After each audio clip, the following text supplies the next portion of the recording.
प्यारे विद्यार्थियों, नमस्कार।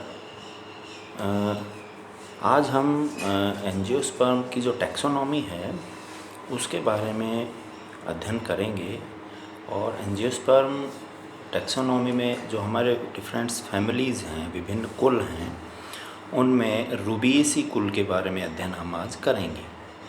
रूबिएसी जो कुल है विद्यार्थियों, इसमें पाए जाने वाले जो प्रमुख पादप हैं, कॉफ़ी है, कदम्ब है, ये इसके प्रमुख पादप हैं। तो आज हम रूबिएसी कुल के बारे में ही, इसके कुछ प्रमुख लक्षण, इसकी वर्गीकृत स्थिति क्या है, इसके आर्थिक महत्व क्या हैं, इन सब के बारे में जानेंगे।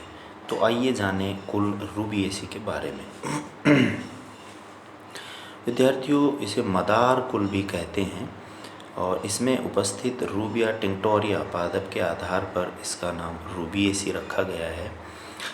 रूबर जो है उसका लैटिन भाषा में अर्थ लाल होता है। रूबिएसी कुल में जैसा कि मैंने बताया, कदम्ब जो हैं वो आता है, मदार, कॉफ़ी, ये सब पादप रूबिएसी कुल में ही आते हैं। बेंथम और हुकर के अनुसार इसका जो वर्गीकरण है बच्चों, इसका प्रभाग या डिवीज़न है एंजियोस्पर्मी, जिसमें बीजांड ढके हुए होंगे। उप प्रभाग डाइकोटिलीडन्स है, यानी ये द्विबीजपत्री कुल है, बीजपत्र 2 होंगे और पुष्प पंचतई यानी 5 या 5 के गुणज, 5 के मल्टीप्लिकेशन में होंगे इसके दल, बाह्य दल, पुमंग, जाया। क्लास जो है इसकी गैमापेटेली है, यानी बाह्य दल और दलपुंज स्पष्ट और संयुक्त होंगे। सीरीज श्रृंखला इन्फेरी, यानी अंडा से अधोवृत्ति होगा। अंडा से अन्य जो सभी अंग हैं पुष्प के, उनके नीचे पाया जाएगा। और इसका गण रूबिएल्स है, जिसमें अधिकतर पादप वृक्ष क्षुप होते हैं। अब इसके लाक्षणिक गुण यानी जो इसके इम्पॉर्टेंट फीचर्स हैं या जो करेक्टरिस्टिक फीचर्स हैं, पादप अधिकतर वृक्ष काष्ठीय, आरोही या क्षुप होंगी। पत्तियां सम्मुख क्रासवत होंगी, अनुपर्णी अंतर या अंतरावृंतक होंगी। अनुपर्णी यानी पत्ती के पास एक और छोटी पत्ती पाई जाती है। पुष्पक्रम द्विशाखी ससीमाक्ष होता है। पुष्प उभयलिंगी और ऊपरी जायांगी। अधोवर्ती अगर जायांग होगा तो पुष्प ऊपरी जायांगी कहलाएगा। पुंकेसर, पुंकेसरों की संख्या दलपत्रों की संख्या के समान होती है। और जायांग जो होता है द्विअंडपी, यानी 2 अंडक पाए जाएंगे। संयुक्त अंडपी जो संयुक्त होंगे अधोवर्ती। और स्तंभीय बीजांडान्यास होगा। अधिकतर पट या कोष्ठ विदारक कैप्सूल इनमें फल होता है। विद्यार्थियों, अगर बात करें डिस्ट्रीब्यूशन, हैबिट एंड हैबिटाट्स की, वितरण, प्रकृति और आवास के बारे में, तो इस कुल में लगभग 500 वंश और 6000 जातियाँ पाई जाती हैं, जो सब ट्रॉपिकल रीजन होते हैं, उष्ण कटिबंधीय क्षेत्र। इसके कुछ सदस्य जैसे गैलियम टेम्परेट क्षेत्र में भी पाए जाते हैं। अपने देश की बात करें तो 74 वंश और 274 जातियाँ पाई जाती हैं।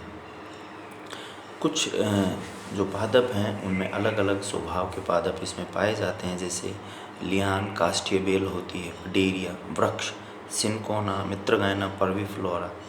सिनकोना भी इसका एक महत्वपूर्ण वृक्ष है, जिससे मलेरिया रोग की जो दवा है कोनैन, वो प्राप्त होती है। शुभ शब, हेमिलिया, रूबिया स्पीसीज, शाक, गैलियम। अब बात आती है इसके जो कायिक लक्षण है। मूल शाखित मूसला मूल होती है, यानी द्विबीजपत्री कुल है, द्विबीजपत्री पादप ज़्यादातर पाए जाएंगे। तो जो मूल होगी वह इस प्रकार से होगी, एक मूल बड़ी और मोटी, और उसके अगल बगल में फिर अनेक प्रकार की जड़ें, इस प्रकार से यह मूसला मूल होती है। विद्यार्थियों,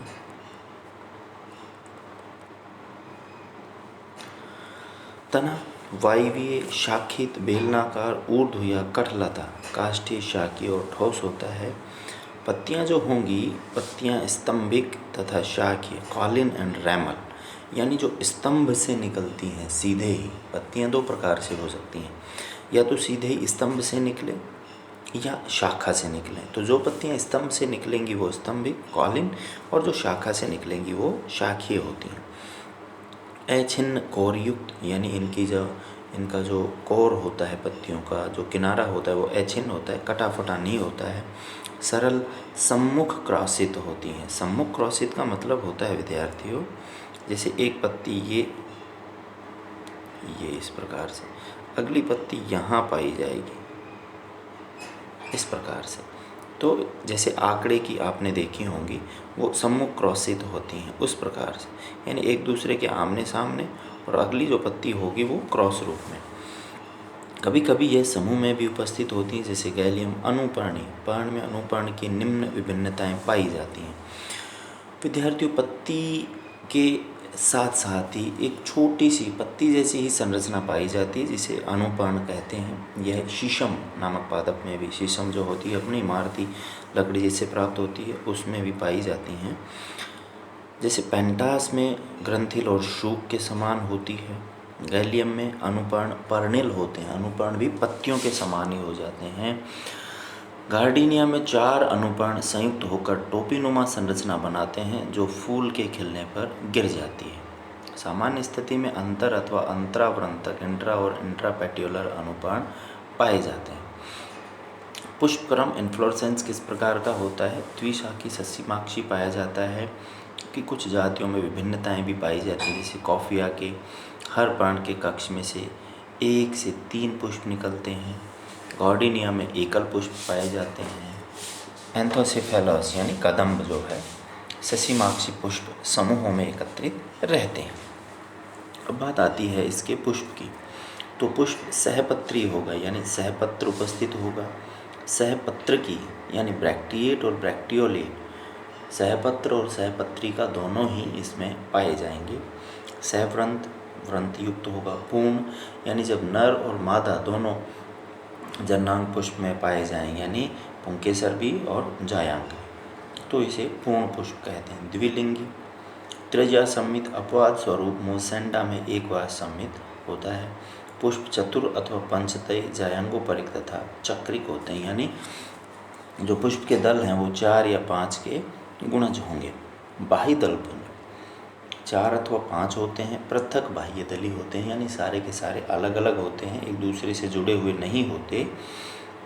कोर स्पर्शी यानी जो दल होंगे वो एक दूसरे से इस प्रकार से स्पर्श किए हुए होंगे, ऐसा नहीं है, इस प्रकार से एक दूसरे से टच किए हुए, यहाँ पे देखो, तो इनको क्या कहते हैं? कोर स्पर्शी कहते हैं।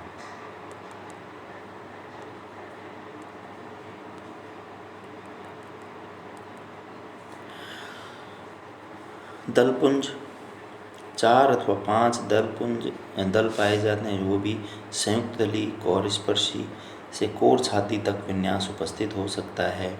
दलों के विभिन्न रूप मिलते हैं, जैसे चक्राकार, कीपाकार, दिष्ट रूपी। पुमंग 4 अथवा 5 पुंकेसर होते हैं इनमें। पुंकेसरों की संख्या दलों की संख्या के बराबर होती है। दल लग्न यानी पुंकेसर दल से जुड़े हुए होते हैं। पुंकेसर संयुक्त दली दल के कंठ पर अंतः स्थापित होंगे, यानी दल के बिल्कुल निचले वाले हिस्से पर। परागकोश द्विकोष्ठी अंतर्मुखी होते हैं। इनका स्फुटन अनुदैर्घ्य पट्टिका द्वारा होता है। जायांग अधिकतर द्विअंडपी और युक्तांडपी होते हैं, यानी दोनों अंडक जुड़े हुए होंगे। द्विकोष्ठी इंफीरियर अंडाशय में स्तंभीय बीजांडान्यास पाया जाएगा। गार्डिनिया में एक कोष्ठी अंडाशय में भित्तीय बीजांडान्यास पाया जाता है। वर्तिका सरल और वर्तिका द्विपालिका युक्त या सैमुंड होता है। फल जो फ्रूट होता है विद्यार्थियों, ये इनमें कोष्ठ विदारक कैप्सूल पाया जाता है। गैलियम में साइजोकार्पिक और कोफिया में बेरी पाया जाता है। बीज जो है भ्रूणपोषी होता है, वक्रित भ्रूण युक्त होते हैं। स्कूल में जो परागण होता है विद्यार्थियों, पुष्प कीटों के द्वारा परागित होते हैं। मुसेंडा में एक बाह्य दल बड़ा व रंगीन हो जाता है, जो कीटों को परागण के लिए आकर्षित करता है। फल चिपचिपे होते हैं, तो इनका प्रकीर्णन जंतुओं व पक्षियों द्वारा सरलता से हो जाता है। तो ये तो इसके कुछ लक्षण थे। अब आर्थिक महत्व हम देखते हैं। इसमें जैसा कि हमने बताया, कॉफ़ी, कुनैन, सजावटी, इमारती लकड़ी, ये सब इनसे हमें मिलते हैं। शोभाकारी पादप हैं जैसे गार्डिनिया, मूसेंडा है, जैसा कि हमने अभी जाना। एक बाह्य दल बड़ा और रंगीन होता है। आयोक्सा कॉसिनिया।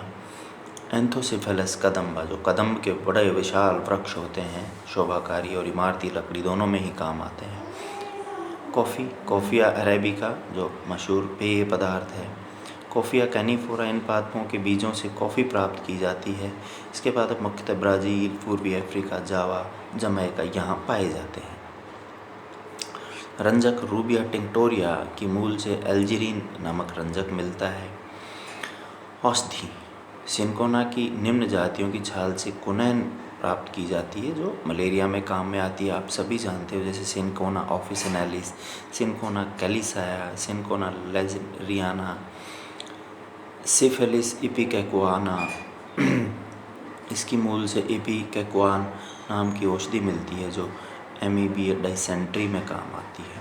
इमारती लकड़ी, टिम्बर की अगर हम बात करें तो एंथोसिफेलस कदम्ब, यानी जो कदम्ब के वृक्ष हैं, एडिना कार्डिफोलिया, मैट्रिगोइना पेट्रीफोला, ये इनसे हमें इमारती लकड़ी प्राप्त होती है। तो रूबिएसी जो कुल है विद्यार्थियों, इससे हमें बहुत सारे आर्थिक महत्व के पादप इसमें हैं, और बहुत सारे आर्थिक महत्व के पदार्थ जैसे कॉफ़ी, कुनैन, है ना, एलिजरीन, ये सब प्राप्त होते हैं। तो आशा है आपको ये वीडियो पसंद आया होगा। धन्यवाद।